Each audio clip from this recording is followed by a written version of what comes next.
है students, warm welcome on the platform of torque education. और आज अपन लोग इलेक्ट्रिक चार्जेस एंड फील्ड के ही लेक्चर को आगे बढ़ा रहे हैं। लास्ट टर्म तक अपन लोग बात कर रहे थे कि चार्ज है क्या और चार्ज की प्रॉपर्टीज क्या क्या होती हैं। हमने जाना था कि भैया चार्ज स्केलर क्वांटिटी है, चार्ज दो तरीके के हैं, पॉजिटिव निगेटिव। चार्ज कंजर्व है, क्वांटाइज्ड है, एडिटिव इन नेचर होता है और स्पीड के साथ वेरी नहीं करता। लेकिन अगर जो चार्जेस के टाइप पढ़े थे ना, उनमें खास बात होती है कि भाई साहब अगर कोई चार्जेस अपने पास पॉजिटिव पॉजिटिव ले लिए जाए, कैसे लिए जाए, पॉजिटिव पॉजिटिव, या ले लिए जाए नेगेटिव नेगेटिव, तो ये दोनों कैसे होंगे, लाइक चार्जेस। कैसे होंगे, लाइक चार्जेस। और लाइक चार्जेस ऑलवेज क्या करते हैं, एक दूसरे को रिपेल करते हैं। मतलब सीखने की बात क्या है कि सीखने की बात ये है कि लाइक चार्जेस, क्या चीज बेटा, like charges repel each other, repel each other, यानी हमेशा एक दूसरे को ढकेलेंगे। और ये तो फंडामेंटल रूल है, कभी एक जैसे लोग एक दूसरे को पसंद ही नहीं करते, याद रखिए। और अनलाइक चार्जेस, जैसे मान लो बबुआ एक मैंने लिया प्लस और दूसरे को लिया माइनस, तो ये दोनों कैसे, अनलाइक। और याद रखिएगा ये दोनों एक दूसरे को क्या करेंगे, अट्रैक्ट। इसका मतलब याद रखिए कि अनलाइक चार्जेस, क्या चीज बबुआ, unlike charges, unlike charges, unlike charges attract each other, attract each other, attract each other, हाँ या ना। यानी बाबू लाइक चार्जेस हमेशा नेचर है, ये nature, nature is so symmetric यार। जो यहाँ होता है वही दुनिया में होता है, वही हमारे लाइफ में होता है। ये एक जैसे लोग कभी एक दूसरे को पसंद नहीं करते, अगर कर रहे हो तो इसका मतलब एक जैसे नहीं हो, हाँ या ना। तो भैया ठीक है सर, ये अट्रैक्ट रिपल करने का मतलब क्या कर रहे हैं, ये दोनों ही अट्रैक्शन हो, अट्रैक्शन हो या रिपल्शन हो, ये दोनों ही का अर्थ है कि एक दूसरे पर फोर्स लगाते हैं। क्या करते हैं, फोर्स अप्लाई करते हैं। क्या करते हैं बबुआ, फोर्स अप्लाई करते हैं। अच्छा सर ये दोनों फोर्स लगाते हैं, मैंने कहा हाँ ये दोनों फोर्स लगाते हैं, लेकिन कितना लगाते हैं अपने को पता नहीं है। तो एक महान आत्मा है जिसने एक्सपेरिमेंटली बताया कि दो चार्जेस स्पेस में किसी आर दूरी पर रखे हो तो वो कितना फोर्स लगाएंगे, उस महान आत्मा का नाम है कूलॉम। क्या नाम है भाई, कूलॉम, कूलॉम, हाँ ठीक है, कूलॉम्स, जिसका नियम है, पढ़ेंगे कूलॉम्स लॉ के नाम से। किस नाम से, कूलॉम्स लॉ के नाम से। कूलम ने क्या बताया जरा सुन ले लाला। कूलम ने बताया कि भैया अगर दो चार्जेस अपने पास मार्केट के अंदर कहीं रखे हो, कहीं रखे हो, ठीक है बाबू बढ़िया है, रखे तो कोई दिक्कत नहीं है अपने को। दो चार्जेस अपने को कहीं रखे मिल गए, ठीक है लो आओ। अरे तुम ठीक है, कहाँ हो तुम, हाँ हाँ, अरे ठीक है लो, ठीक है अभी तुम यहाँ आओ, तुम ना आओगे, अरे आ जाओ यार। अगर दो चार्जेस कहीं मार्केट में रखे हुए हैं, अरे आ जाओ, अगर दो चार्जेस कहीं रखे हुए हैं तो कितनी दूरी पर, दो चार्जेस अगर किसी आर दूरी पर रखे हुए हैं, दो चार्जेस बाबू अगर अपने किसी आर दूरी पर रखे हुए हैं, ये चार्ज है अपना Q1, ये चार्ज कैसा है Q1, और ये चार्ज कैसा है Q2, और इनके बीच की सेपरेशन कैसी है R। तो अगर दो चार्जेस कहीं रखे हुए हैं तो इनके बीच में जो लगने वाला फोर्स होगा, कूलम ने बताया था कि भैया ये जो फोर्स होगा, इस फोर्स को नाम में दूंगा इलेक्ट्रोस्टैटिक फोर्स, Fe से डिनोट करूंगा। और ये फोर्स का जो मैग्नीट्यूड होगा वो डायरेक्टली प्रोपोर्शनल होगा इन दोनों चार्जेस के मैग्नीट्यूड के प्रोडक्ट के। मैंने कहा ठीक है बस, नहीं नहीं नहीं ना ना ना ना ना, अब ये और है, ये फोर्स जो इलेक्ट्रोस्टैटिक फोर्स, ये एक और पैरामीटर पे डिपेंड करता है। ये फोर्स उनके बीच की सेपरेशन के स्क्वायर के इनवर्सली प्रोपोर्शनल होता है। मैंने कहा ठीक है। ये जो दोनों स्टेटमेंट आप देख रहे हो, अगर मैं इसको कंबाइन करूं तो तुम बोल सकते हो डायरेक्ट एक ही बात में बोल सकते हो कि ये जो Fe होगा ये Q1 और Q2 अपॉन आर स्क्वायर के डायरेक्टली प्रोपोर्शनल होगा। अच्छा सर एक बात तो मैंने बचपन से सुना है। मैंने कहा क्या सुन लिया रे भाई, कि सर अगर मैं प्रोपोर्शनल को हटाऊंगा तो कोई ना कोई कांस्टेंट लाऊंगा, तो यहां पर भी कर सकते हैं क्या। मैंने कहा ठीक है, तुम कर लो, मैं मार्कर मैं रंग बदल लूं, तुम कुछ काम कर लो। मैंने कहा क्या करना है, ये जो Fe है जब प्रोपोर्शनलिटी हटाओगे तो एक कांस्टेंट आता है K, तो तुम्हें दिखेगा K Q1 Q2 by R square, हाँ या ना। ये क्या है, ये है दो चार्जेस के बीच में लगने वाले फोर्स का मैग्नीट्यूड। क्या है भैया, दो चार्जेस के बीच में जो लगने वाला फोर्स है उसका मैग्नीट्यूड कितना होगा, इतना होगा लाला। समझ आया क्या, ये है दो चार्जेस के बीच में लगने वाले फोर्स का मैग्नीट्यूड। सर लेकिन फोर्स तो आप बताने वाले थे कि वेक्टर है। मैंने कहा हाँ, इसका मतलब इसमें मैग्नीट्यूड भी होगा और डायरेक्शन भी होगा। मैंने कहा हाँ लाला जरूर होगा। सर तो डायरेक्शन किधर होगा, मैंने कहा याद रखना मैग्नीट्यूड तो ये होगा, मैग्नीट्यूड तो ये होगा, तो ये मैग्नीट्यूड में क्या बताओगे और डायरेक्शन में क्या बताओगे? मैंने कहा डायरेक्शन देखना है तो आप पहले इनफोर्स फोर्स का डायरेक्शन तुम्हें दिखा देते हैं। मैंने कहा मान ले रे बाबा कि भाई साहब बहुत स्लो चल रहे हो आज तुम, दिक्कत है, घबराए हुए हो, क्यों घबराए हो? ठीक है। ठीक, बहुत स्लो चल रहा है लालू। ठीक है, आज तुम्हारा मामला गड़बड़ है। ठीक है, चल लो स्लो भाई। हाँ सुनना ध्यान से, सुनना भैया। अगर मान लो कि अपने पास कोई दो चार्जेस हैं, तीन केसेस ले रहा हूं, कोई दो चार्जेस हैं भैया। ठीक है, यहाँ यहाँ यहाँ यहाँ यहाँ यहाँ और यहाँ, ये अपने पास तीन तीन केसेस हैं। तीन केसेस कैसे कैसे हैं जरा सुनिए ध्यान से। पहला केस को मैंने इसको पॉजिटिव माना और इसको भी पॉजिटिव माना, पहला इसको नेगेटिव और इसको नेगेटिव, और एक समय ऐसा भी आएगा कि एक पॉजिटिव हो जाएगा और दूसरा नेगेटिव। तो पहले समझ लो, अगर मैं इसका नाम वन रख देता हूं, अगर मैं इसका नाम वन रख देता हूं, क्या रख देता हूं? वन।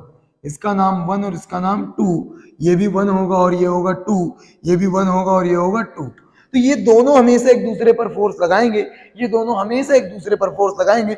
और जो याद रखिएगा, वन के कारण टू पर फोर्स लग रहा होगा, जो वन के कारण टू पर फोर्स लग रहा होगा वो always along the line joining होगा, और रिपल्शन का होगा तो अवे होगा।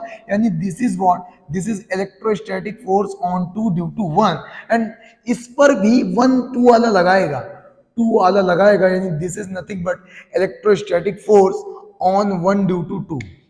अच्छा सर, ये इधर ही मतलब अलोंग द लाइन ज्वाइनिंग, मैंने कहा इलेक्ट्रोस्टैटिक फोर्स की जो डायरेक्शन होगी वो always along the line joining होगी।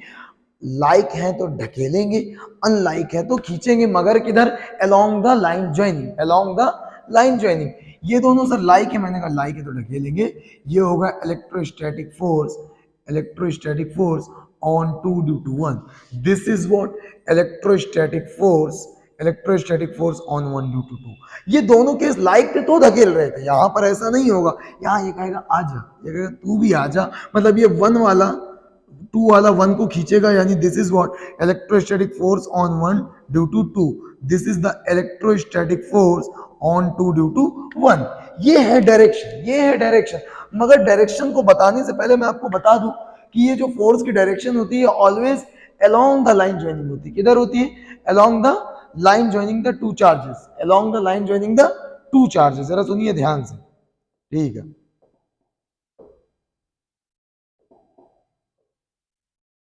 ठीक है, चल नहीं रहा है बोर्ड, सुनिए सर। हाँ, बहुत ज्यादा।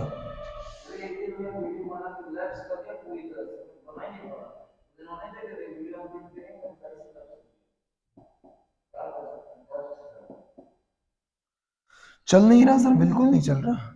ये अब ये देखिए, अब आया इतनी देर। हाँ, बहुत बहुत ज्यादा लैग कर रहा है, देखिए बहुत लैग कर रहा। हाँ भाई, तो देखो ध्यान से, ये always along the line joining होगा। किधर होगा?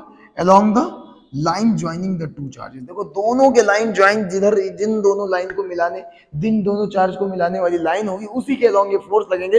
धकेल रिपल्शन के भी हो सकते हैं और अट्रैक्शन के भी हो सकते हैं। Got my point? ठीक भाई साहब। सर मैग्नीट्यूड इतना होगा, डायरेक्शन इतना होगा, लेकिन ये फोर्स और ये फोर्स, मैंने कहा ठीक है, देख रहे हो बढ़िया चल रहा है। अब जरा तुम्हें ध्यान से इसी बात को अपन लोग लिख लेते हैं। क्या कर लेते हैं? लिख लेते हैं। मैंने कहा देख, कूलम्स लॉ क्या बोलता है, तो मैं तुम्हें बताऊंगा कि ये जो बोल रहा है बड़ा गड़बड़ बोल रहा है, बड़ा गड़बड़ बोल रहा है। क्या हमारा बोर्ड लैग कर रहा है? ठीक है, कोई बात नहीं। ये बोल रहा है अकॉर्डिंग टू दिस लॉ। ठीक है। ठीक है। ये बोलता है according to this law, according to this law the electrostatic, the magnitude of electrostatic force. कौन सा फोर्स भैया? Electrostatic force is directly proportional, is directly proportional to the product of magnitude of both the charges, product of magnitude of both the charges, and inversely proportional to, याद रखिए inversely proportional to the square of separation between them. बोल समझ आ रहा है क्या? यानी उन दोनों चार्जेस के बीच में जो लगने वाला फोर्स होगा उन दोनों चार्जेस के प्रोडक्ट के मैग्नीट्यूड के तो डायरेक्टली प्रोपोर्शनल होगा और उनके बीच की जो सेपरेशन होगी उसके स्क्वायर के इनवर्सली प्रोपोर्शनल होगा। मैंने कहा ठीक है। और सर और जो डायरेक्शन होगी, direction direction direction is always along the line joining the two charges, along the line joining the two charges। याद रखिए जो डायरेक्शन होगी वो उन दोनों को मिलाने वाली लाइन के अलोंग होगी। अगर याद रखिए दोनों अगर लाइक चार्जेस है, कैसे हैं? लाइक चार्जेस हैं, तो उनके बीच में जो लगने वाले फोर्स की डायरेक्शन होगी वो किधर होगी? अवे। कैसे होगी? अवे होगी, अवे। बट अवे होगी मगर अलोंग द लाइन होगी। अगर अनलाइक हुए, अगर कैसे हो गए? अनलाइक, तो मैंने कहा सुनो ध्यान से, अगर अनलाइक होंगे तो भले ही टूवर्ड्स होगी मगर होगी अलोंग द लाइन ज्वाइनिंग। किधर होगी? टूवर्ड्स। समझ रहे हो बात को? यानी कि भैया हम मैग्नीट्यूड भी जान चुके हैं, डायरेक्शन भी जान चुके हैं और फोर्स के लिए यही दो चीजें अपने को जरूरत पड़ती हैं। Got my point? हाँ ठीक है, सुनते रहिए ध्यान से, मेरी बात को ध्यान से सुनिए जरा। मैग्नीट्यूड भी अपने को क्लियर है, डायरेक्शन भी अपने को क्लियर है। अब सर थोड़ी बातें मैं एक चीज जानना चाहता हूँ, ये जो प्रोपोर्शनलिटी कांस्टेंट है, इसके बारे में कुछ बताओगे? मैंने कहा हाँ यार, ये बात तुम बड़ी जानलेवा पूछी। इस प्रोपोर्शनलिटी कांस्टेंट को जरा यहां से देखो, ये क्या है? ये है प्रोपोर्शनलिटी कांस्टेंट। क्या है? Proportionality constant. अरे तुम इधर आ जाओ, ठीक है, तुम अभी फिर थोड़ी देर ले लोगे, वाह मजा आ गया। ले लो देख रहे हो कितनी देर ले रहा है? इसको भीगना पड़ेगा। ठीक है, ठीक, चलो आ जाओ। ठीक है। ये जो प्रोपोर्शनलिटी कांस्टेंट लगा, ये कौन है? ये है प्रोपोर्शनलिटी कांस्टेंट। कौन है? Proportionality constant. ठीक है, कांस्टेंट। सर तो इसकी कुछ वैल्यू होती होगी? मैंने कहा हाँ होती है, लेकिन एक बात तुम्हें और जान लेना है कि ये प्रोपोर्शनलिटी जो कांस्टेंट है डिपेंड करता है मीडियम पर। किस पर? मीडियम पर। मतलब कि अगर मीडियम बदलोगे तो के की वैल्यू बदलेगी। अच्छा भाई साहब, तो सर कहाँ के लिए भी अपन जानने वाले? मैंने कहा अगर कभी वैक्यूम या एयर हो, इसके लिए एयर ऑब्लिक वैक्यूम के लिए इसकी जो वैल्यू होती है वो 1/4πε0 होती है। हाई का सर हमें यही ना पता था, तुम ही दिखा रहे। मैंने कहा रुको, इसकी जो वैल्यू आती है मैथमेटिकल, वो आती है 9 × 10⁹ इन एसआई यूनिट बोले तो इसकी जो यूनिट आएगी वो आएगी न्यूटन मीटर स्क्वायर पर coulomb square. Got my point? ये इसकी यूनिट आएगी। सर ठीक है, आप यूनिट बता रहे हो, मुझे सही लग रहा है, कोई दिक्कत नहीं है, लेकिन सर ये तो नया चीज दिख रहा है। मैंने कहा हाँ, ये कहलाता है परमिटिविटी ऑफ फ्री स्पेस। क्या कहलाता है? Permittivity of free space. Got my point? ये क्या कहलाता है? Permittivity of free space. Sir इसकी भी कुछ वैल्यू? मैंने कहा इसकी वैल्यू होती है 8.85 × 10⁻12 इन असाई यूनिट बोले तो इसका उल्टा हो जाएगा coulomb square upon newton metre square. Got my point? ये रही जानकारी के बारे में। यानी जब तक मीडियम कुछ ना बोला हो तब तक हमें मान के चलना है कि हमारे चार्जेस कहाँ है? एयर में, हवा में, और उनके बीच का जो कांस्टेंट होगा प्रोपोर्शनलिटी कांस्टेंट, इसकी वैल्यू होगी 9×10⁹। समझ रहे हो? ठीक है। अब साहब थोड़े क्वेश्चन जैसे एनसीईआरटी बेस पे दिए हैं, एनसीईआरटी बेस पे उस पे कर लेते। मैंने कर लो, देख लो, देखो ध्यान से।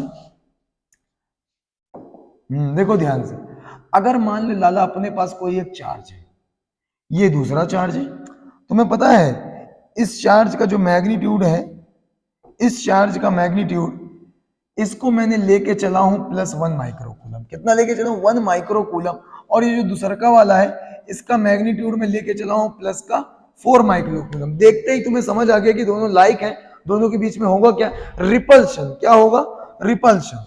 ठीक है, तो रिपल्शन होगा भैया। ठीक है, तो तुमसे पूछ रहा है क्या पूछ रहा है सर बताओ थोड़ा सा। मैंने कहा सुनो ध्यान से, पूछ रहा है फाइंड द पूछ रहा है फाइंड द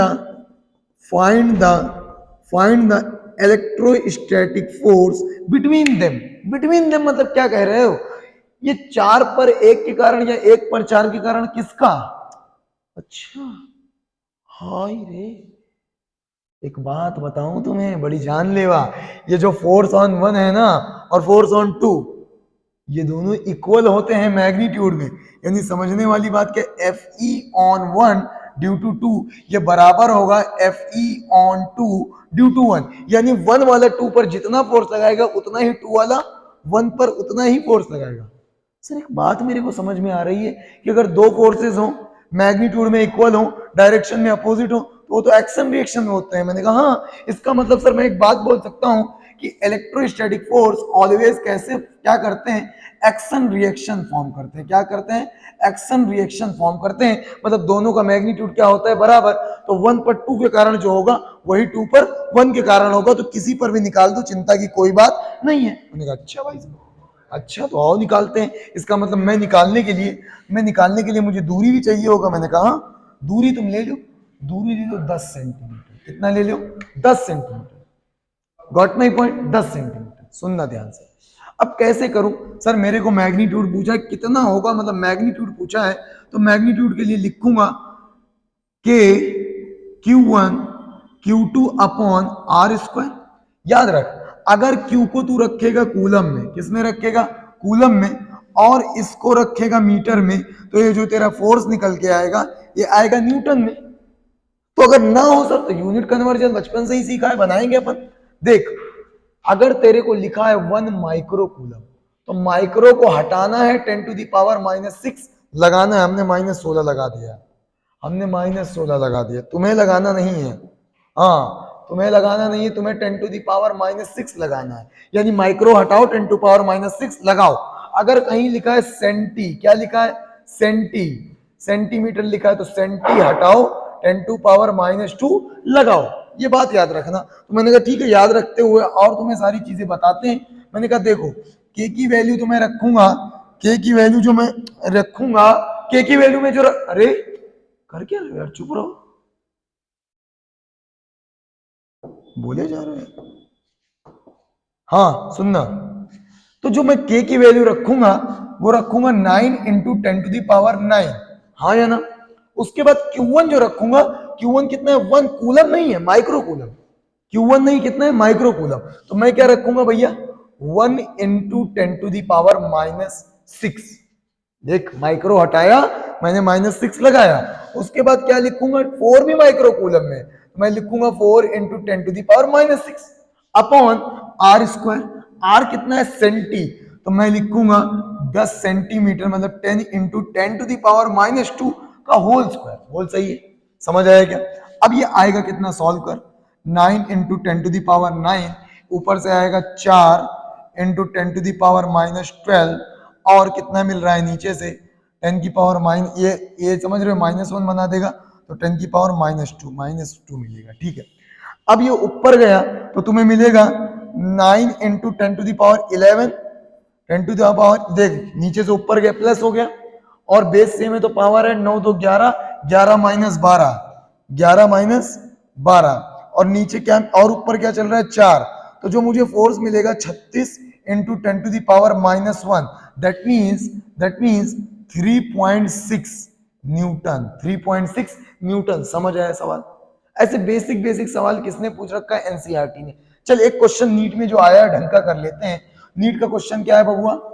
नीट का क्वेश्चन जरा सुन। नीट में सवाल एक बार पूछा गया था कि दो चार्जेस अपने पास हैं लाला। कैसे चार्जेस हैं? दो चार्जेस, सुनना ध्यान से। दो चार्जेस हैं, दोनों का मैग्नीट्यूड कैसा है? सेम। मैग्नीट्यूड कैसा है? सेम। इसका भी क्यू तो इसका भी क्यू। और याद रखिए, दोनों के बीच की जो दूरी उसने सेंटीमीटर में दी थी, मैं आपको मीटर में दे रहा हूं। उसने क्या दी थी? 1 सेंटीमीटर। कितनी दे दी? 1 सेंटीमीटर। हाँ ठीक है, उसने 1 सेंटीमीटर दी थी, लो वही ले लो, कोई दिक्कत नहीं। हाँ भाई साहब, कोई दिक्कत नहीं। उसने बोला है what should be the what should be the what should be the magnitude magnitude magnitude of Q1 comma Q2, यानी इसको Q2 ले लो और इसको Q1 ले लो, so that force force between them is force between them is minimum। कैसा हो?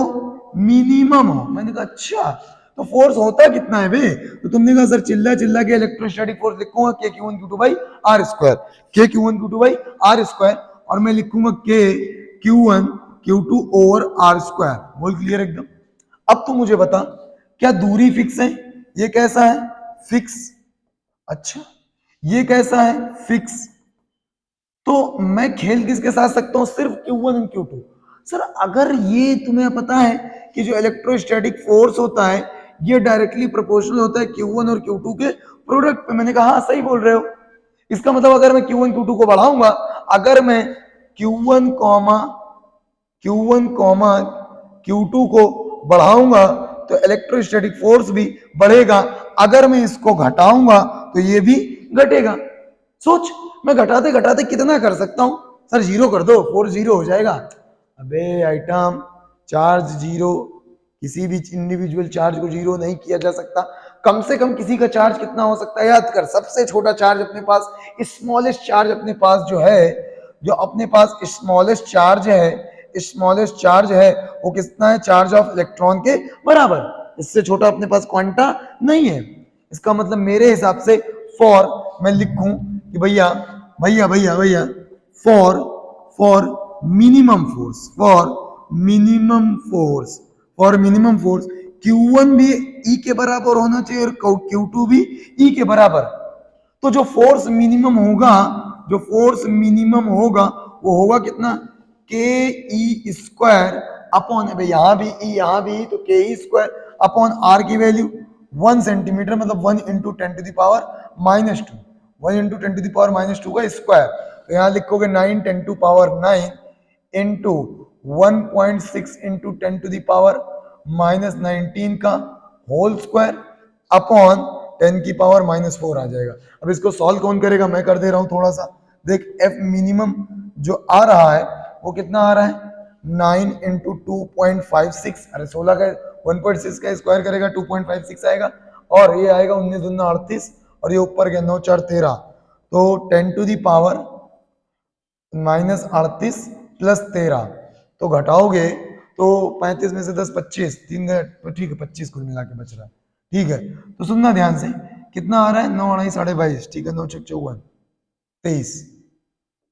तो एफ मिनिमम जो आ रहा है वो, अगर मेरी कैलकुलेशन सही है, तो 223.04 into 10 to the power -25 newton. देख देख, ये रहा मिनिमम फोर्स। ये सोचना था, यहाँ मिनिमम का मतलब ये नहीं है जीरो, यहाँ मिनिमम का मतलब कम से कम कितना हो सकता है। तो अपने को पता है चार्ज ऑफ इलेक्ट्रॉन क्वांटा से छोटा नहीं हो सकता। क्या कूलम्स लॉ समझ आया? स्टेटमेंट समझ आया? ध्यान से याद रखो, बोर्ड में और किसी भी कंपटीशन में भर भर के पूछा जाएगा। देख, नीट ऐसा बेसिक सवाल पूछ लिया है। कहाँ का है ये सवाल? नीट, समझ रहे हो? ध्यान से इज्जत ले लेना, ठीक है? ध्यान से, चलो गुड नाइट। अब